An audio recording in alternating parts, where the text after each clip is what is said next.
जय हिंद दोस्तों। तो आज हम रेडिएशन पढ़ने वाले हैं। हीट ट्रांसफ़र रेडिएशन की वजह से कैसे होता है। कंडक्शन इससे पहले पढ़ा, उसमें आपने देखा जब दो बॉडी आपस में कनेक्ट होती हैं तब हीट ट्रांसफ़र होता है। लेकिन जो आपका रेडिएशन है वो कुछ अलग ही चीज़ है, उसमें आपको नो मीडियम रिक्वायर्ड, उसमें हमको मीडियम की ज़रूरत नहीं है। तो सभी का स्वागत है जो लेक्चर्स कंटिन्यू कर रहे हैं और आज ये वाला लेक्चर भी देखने आ गए। सभी का स्वागत है अपने एग्जाम लेजेंड्स चैनल पे। और चलो सीधा स्टार्ट करते हैं, ज़्यादा इधर उधर की बात करे बिना। हीट ट्रांसफ़र के हमने देखे, कंडक्शन वाला मेथड हमने देखा, ठीक। सबको अब तो ये रट गया होगा इसमें कैसे क्या होता है। आज देखेंगे हम लोग रेडिएशन। रेडिएशन जो होता है वो होता है हीट वेव्स की वजह से। अभी हीट वेव्स कहाँ से आ गई, आपके दिमाग में आएगा हीट वेव्स। तो ये हम लोग 12th में पढ़ेंगे। एक तरह की वेव्स होती है जिनको हम लोग कहते हैं इलेक्ट्रोमैग्नेटिक वेव्स, ठीक है। ये ट्रैवल करती हैं तो अपने साथ हीट एनर्जी वगैरह भी साथ में लेके चलती है। जैसे आपकी लाइट है वो लाइट वेव्स की वजह से ट्रैवल करती है, वैसे हीट वेव्स इलेक्ट्रोमैग्नेटिक वेव्स की वजह से ही ट्रैवल करती है। इंफ्रारेड वेव्स जो है वो इसका एग्जांपल आप कह सकते हो, ठीक है। अब रेडिएशन की चीज़ें क्या क्या हैं, इसमें पहले तो नो मीडियम रिक्वायर्ड, हमें इसमें कोई भी मीडियम नहीं चाहिए होता। नो मीडियम रिक्वायर्ड मतलब ये वैक्यूम में भी काम करती है, वैक्यूम में भी, ठीक है। जो रेडिएशन मेथड है हीट ट्रांसफर को वैक्यूम में भी काम करता है। एग्जाम्पल के लिए जो सन है, सन अपनी एनर्जी देता है किसको, अर्थ को, और बीच में इन दोनों के क्या है, वैक्यूम।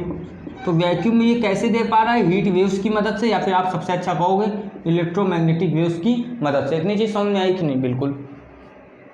अब देखो समय समय में रेडिएशन की व्याख्या बहुत लोगों ने की, डिफिनीशन दी, लेकिन हम जो सबसे पहले पढ़ेंगे, जो बहुत टीचर स्किप कर देते हैं, सीधा आपको रेडिएशन बताते हैं कि एब्जॉर्प्शन है, इमिशन है। लेकिन जो थ्योरी ऑफ, जिसका नाम भी है, नाम उसका क्या है आपका, थ्योरी ऑफ एक्सचेंज, उसको हम लोग थोड़ा सा पढ़ लेंगे फिर आगे बढ़ेंगे। थ्योरी आपका क्या है, थ्योरी ऑफ एक्सचेंज।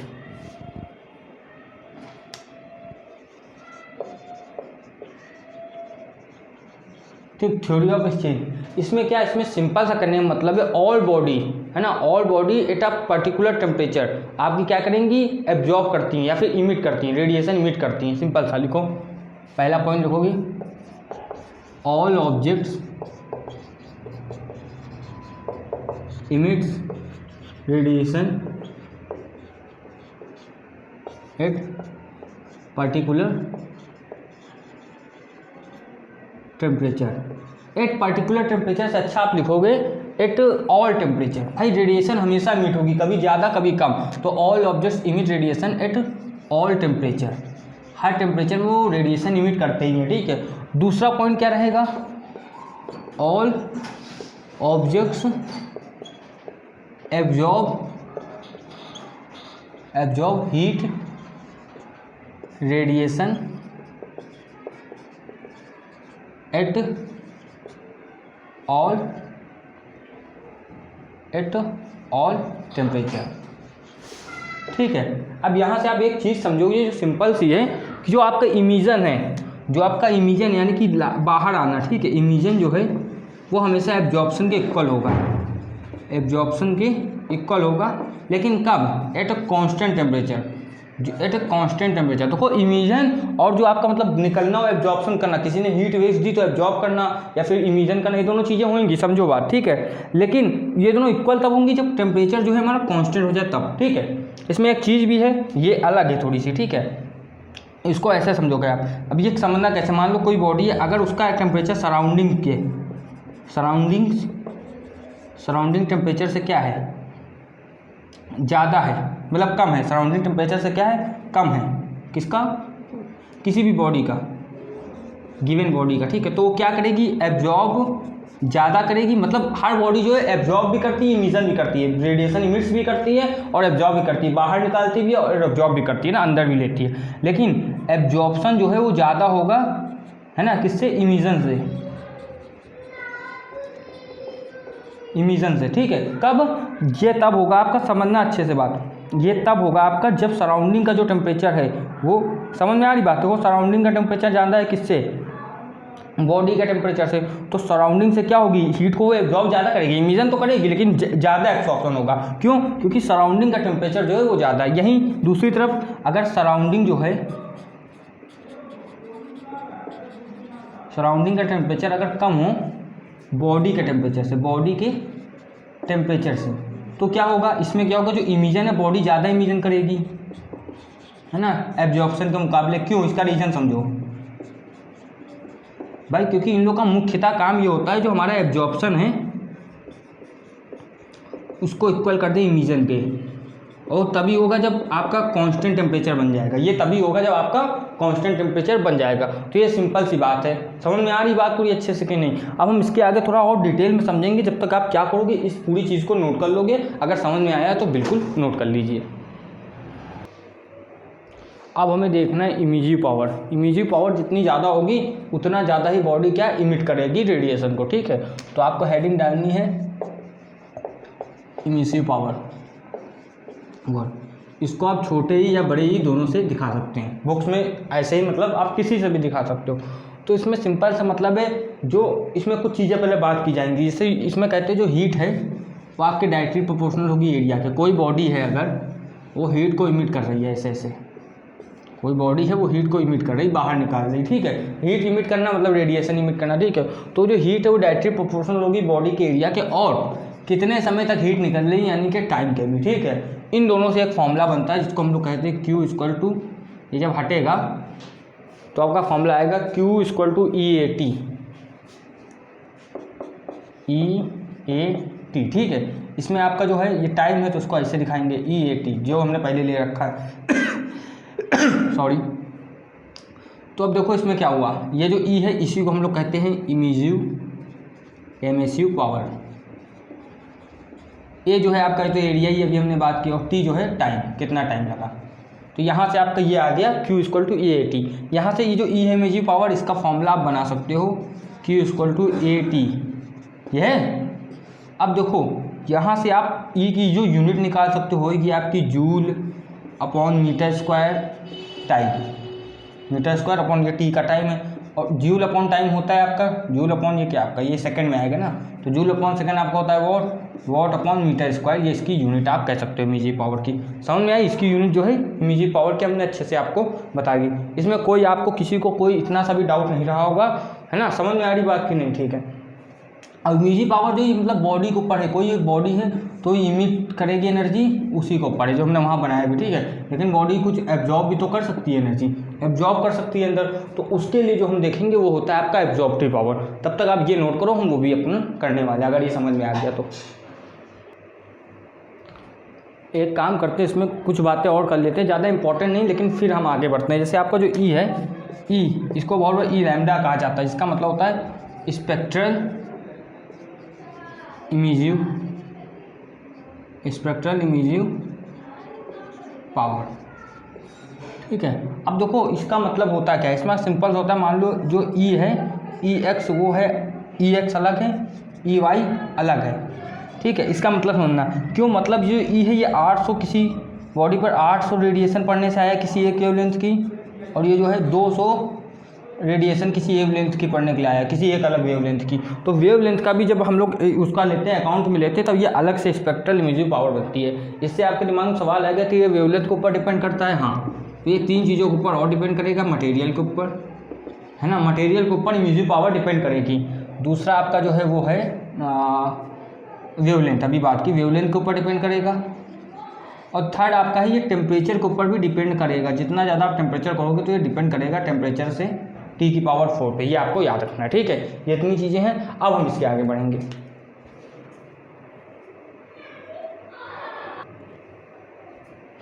अब हम देखेंगे एब्जॉर्प्टिव पावर क्या होती है ना,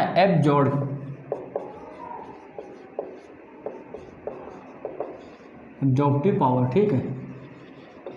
अब ये होती क्या, देखो सिंपल सा है, इसमें अच्छे समझना, ये थोड़ी अलग सी चीज़ है। इसकी डिफिनीशन है हीट एब्जॉर्ब, ठीक है, हीट एब्जॉर्ब्ड, अच्छे समझना, heat absorbed to heat incident on a body, का रेशियो होता है। ठीक है, क्या होता है? रेशियो ऑफ हीट एब्जॉर्ब, इसको ए से दिखाएंगे, ratio of heat absorbed to heat incident अब ऑन अ बॉडी। सिंपल से आपका रहता है, ठीक है, एब्जॉर्प्टिव, इसको लिखेंगे एब्जॉर्प्टिव। ठीक है, ये सिंपल से इतनी चीज़ होती है। इसको कैसे समझोगे आप? ये ऐसे, heat absorb by a body upon heat incident on a body. ये सिंपल सा आपका इतना रहता है। ठीक है, अभी इसको एग्जाम्पल में हम अच्छे से देखेंगे। तो इसको आप ऐसे लिख सकते हो, सिंपल सा रहता है। अगर मान लो कोई कहते कि हीट कितनी एब्जॉर्ब हुई है, हीट एब्जॉर्ब, तो आप इसको सिंपल सा लिखोगे ए इंटू, इधर इधर भेजोगे, ये फॉर्मूला भी फेमस है, heat incident on a body. अब देखो ये जो ये ऑब्जेक्टिव पावर है, ये हमारी यूनिट लेस रहती है। क्यों? क्योंकि ऊपर भी हीट है और नीचे भी हीट है। कैसे इसको समझो? मान लो ये बॉडी है, इसमें किसी ने 100% डाली, ठीक है, लेकिन इसने किया कि केवल 60% एब्जॉर्ब किया। इंसिडेंट भी 100% किया 60%, तो उसको आप ऐसे निकालोगे 60/100। ठीक है, फॉर्मूले के हिसाब से रखा है पूरा, परसेंटेज से है, ये कट जाएगा, आएगा आपका 6/10, यानी कि वैल्यू आ गई 0.6। ये हुआ सिंपल सा, समझ रहे? और अगर आपसे कह दिया जाए कि 1 किसी की होती, तो हाँ 1 होती है। एब्जॉर्प्टिव पावर होती है 1 किसकी? ब्लैक बॉडी की, ब्लैक बॉडी की, जिसको कहते हैं हम आइडल एब्जॉर्प्टिव बॉडी, जिसकी आपकी जो ए की वैल्यू है वो हो जाएगी 1। और अगर हम कहते हैं आइडल रिफ्लेक्टिव बॉडी, भाई जैसे इसका उल्टा रिफ्लेक्टिव बॉडी, उसकी ए की वैल्यू हो जाती है 0। ठीक है, मतलब पूरी वो रिफ्लेक्ट कर देगी, और ए कहीं हमारा 0 और 1 के बीच में घूमता है। सिंपल सी बात, यहाँ तक सबको सब कुछ क्लियर होगा, कोई इसमें नहीं है। अब हम ब्लैक बॉडी को अच्छे समझेंगे, तो अब ये पूरा अच्छे से अभी नोट करो। ब्लैक बॉडी में हम लोग करेंगे छोटी सी बड़ी सी। अब हम देखेंगे क्या ब्लैक बॉडी क्या होती है, ब्लैक बॉडी है ना, अच्छे से देखेंगे। ब्लैक बॉडी क्या होती है? सिंपल सी डिफिनीशन है, विच absorb all radiation, all radiation means 100% all radiation at any temperature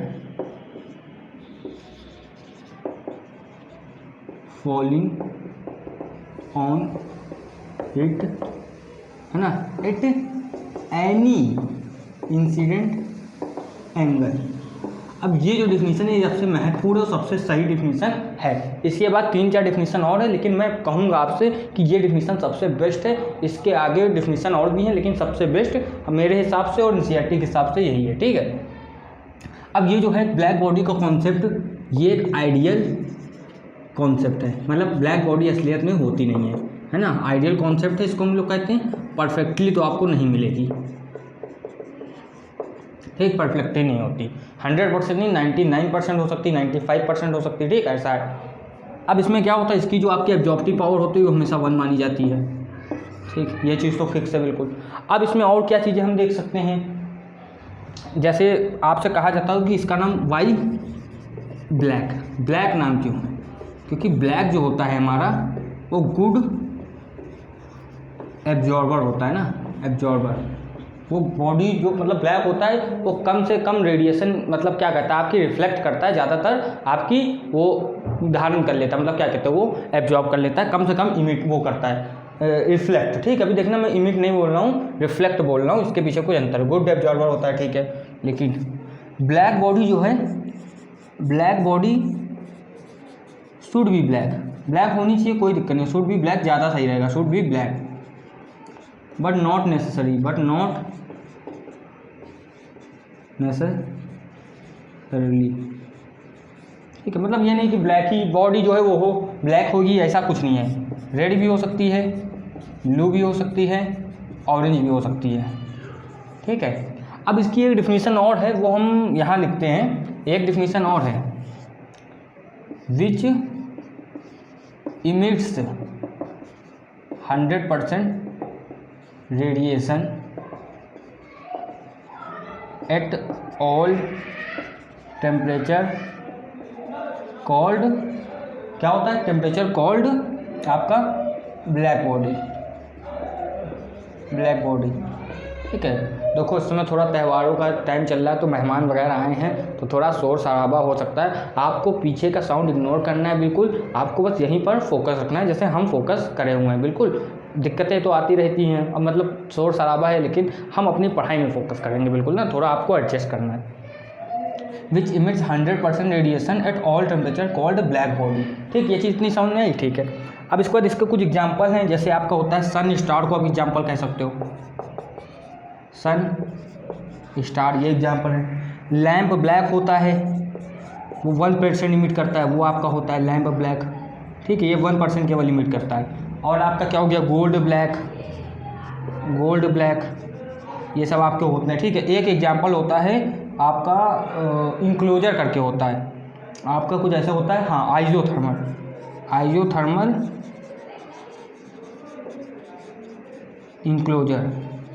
अब ये होता क्या है, आइजोथर्मल इंक्लोजर होता है मतलब ऐसे बॉडी बना दी जाती है, ऐसे करके चारों तरफ से बंद कर देते हैं और ब्लैक कलर कर देते हैं।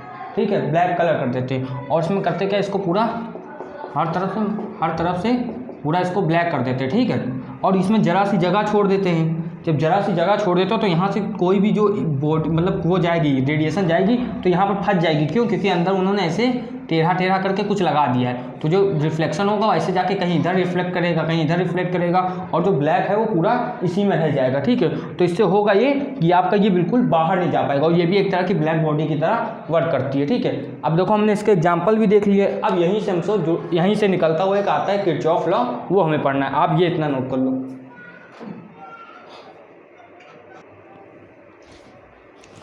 तो अब देखने वाले हम किरचॉफ लॉ। ठीक है, क्या देखने वाले हैं, किरचॉफ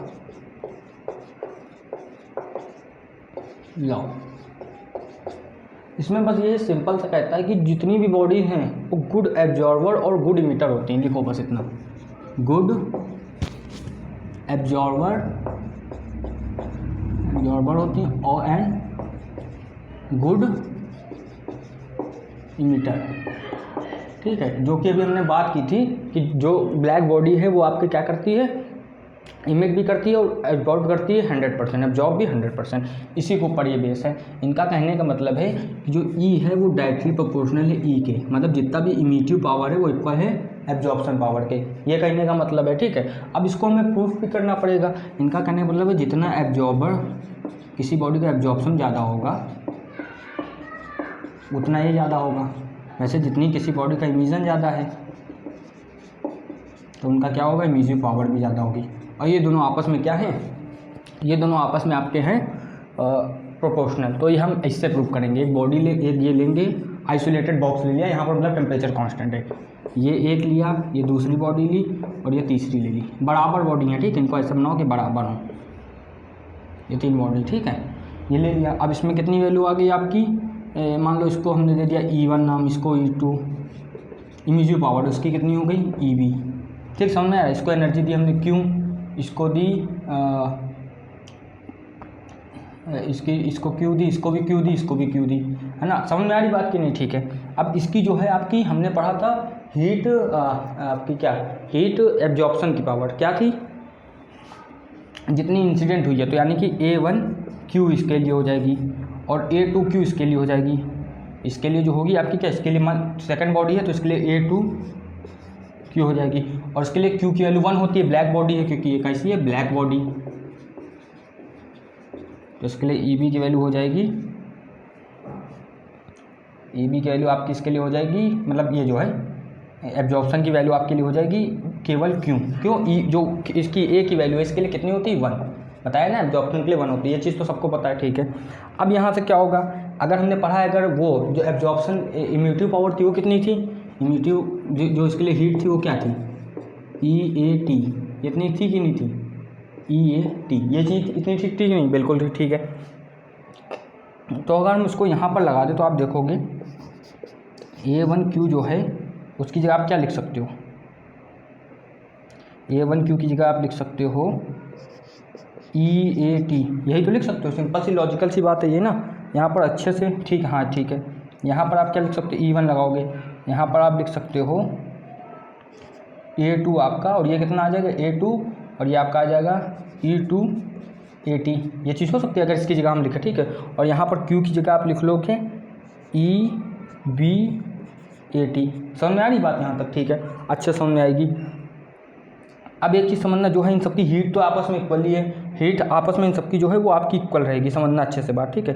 हीट जो है आपस में वो पूरी इक्वल रहेगी, ये बात है। तो यहाँ से जब हम इसको अच्छे से निकालते हैं तो वैल्यू कुछ ये आएगी, E1 अपॉन जो आपका है, E1 अपॉन जो आपका ये है क्या कहते हैं, अरे हाँ A1, वो आपका इक्वल आता है Q अपॉन AT के, ठीक है। और फिर जो E2 अपॉन आपका ये है A2, ये आपका इक्वल आता है Q अपॉन आपका AT के। समझ में आ रही बात है। ये कैसे ही भी देख लो, जो आपकी EB की वैल्यू कितनी होगी, EB की वैल्यू होगी Q अपॉन AT, होगी कि नहीं होगी, बिल्कुल बात समझ में आ रही कि नहीं। EB की वैल्यू Q अपॉन AT होगी, वैसे इसकी भी वैल्यू इतनी हो सकती है E1 अपॉन A1 की Q अपॉन AT, वैसे इसकी भी होगी। और लास्ट में जो है इक्वल आ जाता है EB के, जो कि एक कांस्टेंट हो जाएगा ब्लैक बॉडी के लिए। समझ में आ रही बात। तो यहाँ से हम ये देखते हैं जो E1 अपॉन A1 है, इसका मतलब यही तो है E अपॉन A जो है वो किसी कांस्टेंट K के बराबर है। तो E1 अपॉन जो A1 है वो किसी कांस्टेंट के बराबर आएगा। ये चीज़ समझ में आई कि नहीं, आप ये चीज़ें इतनी नोट कर लो, हम इसके आगे कुछ बातें करेंगे अभी। देखो ये चीज़ कैसे आई है ये आप समझ सकते हो, ये चीज़ कैसे आई है ना, इसमें थोड़ी सी गड़बड़ी हो गई, इसको हल्के से देखना है बस। जो आपका A1 अपॉन A1 Q है वो किसके इक्वल होगा, E1 AT के, ठीक होगा। क्यों होगा, देखो ये इसलिए होगा क्योंकि ये हमने अभी बात क्या की, जो आपकी इमिशन वाली वैल्यू है, अरे कहाँ गई, यहाँ लिख देते हैं, जो आपकी इमिशन है, इमिसिव पावर, वो इक्वल है एब्जॉर्प्शन के, तो उनका फॉर्मूला भी आपस में इक्वल हो जाएंगे ना, वहाँ से है। तो आपका जो है E1 अपॉन A1 वो इक्वल होगा Q अपॉन AT के, ये यहाँ से आई ये चीज़, और यहाँ से ये कांस्टेंट आ गया। इसमें थोड़ा सा कन्फ्यूजन हो जाता है, तो आप ये चीज़ इतनी समझ सकते हो। अब इसके आगे क्या, हमें वीन डिस्प्लेसमेंट लॉ वगैरह पढ़ने और रेडिएशन को थोड़ा अच्छे से जानना है। तो आपको करना ये है कि अगले लेक्चर्स वगैरह में आते रहना है, हम इसको कंटिन्यू रखेंगे। जब तक के लिए आप चैनल को लाइक शेयर सब्सक्राइब करें और जितना ज़्यादा हो सके शेयर करें। जय हिंद।